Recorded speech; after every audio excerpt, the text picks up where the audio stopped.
Batik sa kasing-kasing sa matag panahon.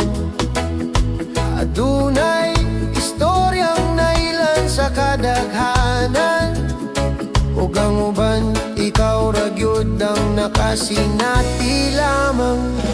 Mao kini ang saysay sa kinabuhi, dili sulagma kung dili gitakda sa kahitasan.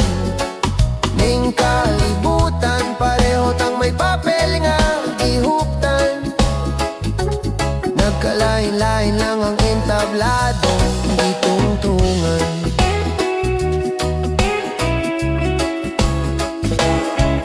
Sa atong paglayag aning kalibutan, ang uban daw bukid ang gilaktan. Ang uban sa mabangis nga dagat gilanguyan, murag kabatuan ang dalan nga gibagtas sa kahimtang. Daghanang papel murag bida sa istorya,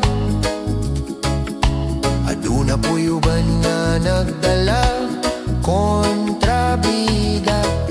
Ang uban kabag sa paglambo sa bida, aron mas mahayag ang kahulugan sa sugilano nila.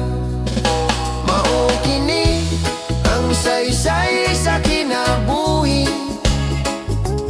dili sulagma kon dili gitakda sa kahitasan.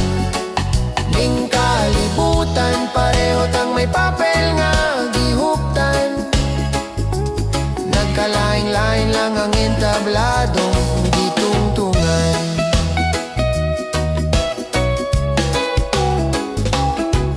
Busa ayaw kahadlok, ayaw pag-usik sa paglaom, kay tanang istorya adunay pulos ug hinungdan.